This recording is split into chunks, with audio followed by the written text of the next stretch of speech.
السلام علیکم، میں ایک سائیکالوجسٹ ہوں اور آپ کے سامنے اپنے پیشنٹس کی ٹرو سٹوریز لے کر آتی ہوں۔ آج کے آپ بیٹی کو میں نے عنوان دیا ہے گھر کی کہانیاں۔ نعیم اور عمران دو بھائی تھے۔ نعیم بڑا بھائی تھا اور عمران چھوٹا۔ والدین بہت عرصہ پہلے انتقال کر چکے تھے۔ دونوں بھائیوں کا ایک ایک بیٹا تھا۔ نعیم کا بیٹا UK میں اعلیٰ تعلیم حاصل کر رہا تھا، جبکہ عمران کا بیٹا ابھی اسکول میں تھا۔ عمران نعیم سے کافی چھوٹا تھا۔ دونوں کے الگ الگ گھر تھے کیونکہ بڑے بھائی نعیم کی بیوی کو عمران کی فیملی کے ساتھ رہنا پسند نہیں تھا۔ نعیم کی اپنی فیکٹری تھی اور اس کے مالی حالات چھوٹے بھائی عمران سے بہت زیادہ اچھے تھے، کیونکہ عمران ایک لوکل کمپنی میں جاب کر رہا تھا۔ اسی وجہ سے نعیم کی بیوی کو غریب رشتہ داروں کا آنا جانا بھی کوئی خاص پسند نہیں تھا۔ وہ خود بھی اور نعیم کو بھی عمران کی فیملی سے دور رکھتی تھی، جبکہ عمران بڑے بھائی کا بہت احترام کرتا تھا، پیار بھی بہت کرتا تھا۔ عمران کی بیوی بھی بہت ہی سادہ سی خاتون تھی، سب کی عزت کرتی تھی اور وہ بھی شوہر کی طرح جیٹھ جٹھانی سے بہت ہی پیار کرتی تھی۔ جو بھی جتنا بھی عمران اس کے ہاتھ پر رکھتا اسی میں گزارا کرتی، کبھی کبھی شوہر سے گلہ بھی نہ کرتی۔ ایک دفعہ عمران کا بیٹا کھیلتے ہوئے فلیٹ کی سیڑھیوں سے پھسل کر نیچے گر گیا۔ اس کا سر بری طرح سے پھٹ گیا اور بہت ہی خون بہنے لگا۔ عمران نے اس کو اٹھایا اور جو ہاسپٹل سب سے قریب تھا وہاں لے گیا۔ جب بیٹے کی طبیعت تھوڑی بہتر ہوئی تو عمران کو احساس ہوا کہ وہ گھبراہٹ اور جلدی میں بیٹے کو ایک پرائیویٹ ہاسپٹل میں لے آیا تھا، اور جو بل بن کر آیا وہ عمران فی الحال ادا نہیں کر سکتا تھا۔ عمران نے بل ہاتھ میں لیا اور نعیم کے گھر چلا گیا۔ ملازموں نے جب نعیم اور اس کی بیوی کو عمران کے آنے کی اطلاع دی تو نعیم کی بیوی کا موڈ سخت خراب ہو گیا، کیونکہ وہ باہر ڈنر کا پلان بنا چکی تھی اپنے شوہر کے ساتھ۔ شوہر سے کہا کہ ضرور تمہارا بھائی پیسے ہی مانگنے آیا ہوگا، ہر وقت تمہارے بھائی بھابھی کی نظر ہوتی ہے ہمارے مال و دولت پر، جاؤ جلدی سے فارغ کر کے آؤ اس کو۔ نعیم کو بھی عمران اب ایسا ہی لگتا تھا جیسا اس کی بیوی بولتی تھی۔ نعیم نیچے گیا اور جب عمران نے اس کو ساری بات بتا کر بل دکھایا ہاسپٹل کا تو نعیم نے جلدی سے جیب میں سے 1000 کا نوٹ نکالا اور عمران کو کہا کہ میرے پاس اور کچھ نہیں ہے، اس لیے وہ جائے اب یہاں سے۔ عمران جو بھائی سے مدد کی امید لے کر آیا تھا اب نا امید واپس جا رہا تھا، کیونکہ اس کے بھائی نے اتنی بڑی مشکل گھڑی میں بھی اس کا ساتھ نہیں دیا تھا۔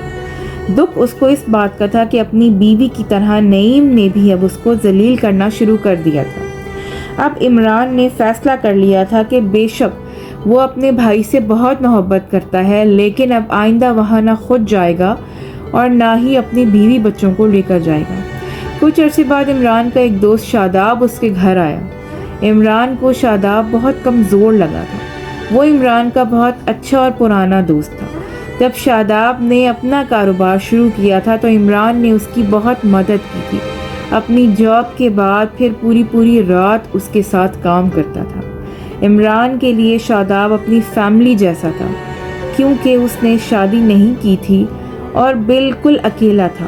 اکثر ہی عمران کے ہی گھر آ کر کھانا کھاتا تھا۔ شاداب جب عمران کے گھر آیا اور عمران نے اسے اس کے اتنے کمزور اور بیمار ہونے کی وجہ پوچھی، جس پر شاداب چپ کر گیا۔ کچھ لمحے کے بعد جب بولا تو یہ کہ عمران آرام سے میری بات سنو اور جو میں کہوں اس کو چپ چاپ مان لینا۔ شاداب جو عمران کی ہیلپ کی وجہ سے ایک فیکٹری اور کاروبار کا مالک تھا، اس نے اپنا سب کچھ اب عمران کے نام کر دیا تھا، اور وہ کل ہی امریکہ جا رہا تھا۔ اور اس کی وجہ کیا تھی کہ اس کو بلڈ کینسر ہو چکا تھا اور اس کا علاج بھی شاید ہی ممکن ہوتا، اس لیے اس نے اپنا سب کچھ جس عمران کی وجہ سے بنا تھا اسی کے حوالے کر دیا تھا، کیونکہ اس کا اپنا کوئی بیوی بچہ نہیں تھا۔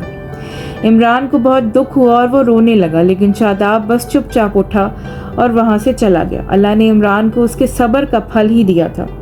اب اس کے پاس بھی دنیا کی ہر آسائش تھی۔ شاداب کے امریکہ جانے کے بعد اب وہ ہر چیز کا مالک تھا۔ ایک دن عمران اپنی فیکٹری جا رہا تھا تو کیا دیکھتا ہے کہ اس کا بڑا بھائی نعیم بہت ہی خراب حالت میں فٹ پاتھ پر بیٹھا تھا۔ عمران اس پر نظر پڑتے ہی گاڑی سے اترا، نعیم کو گاڑی میں بٹھایا اور گھر لے آیا۔ جب نعیم سے اس کی اتنی بری حالت کے بارے میں پوچھا تو پتہ چلا کہ اس کے کاروبار میں بہت زیادہ نقصان ہوا تھا، اس کی وجہ سے فیکٹری اور گھر دونوں ہی نیلام کرنے پڑے تھے۔ اس کی بیوی اور بیٹا بھی اس کو چھوڑ کر جا چکے تھے کیونکہ اب وہ ان کو پرآسائش لائف نہیں دے سکتا تھا۔ اب نعیم کو وہ سب یاد آنے لگا جو اس نے اپنی بیوی کے کہنے پر اس ٹائم عمران کے ساتھ کیا تھا جب اس کے بیٹے کی زندگی خطرے میں تھی۔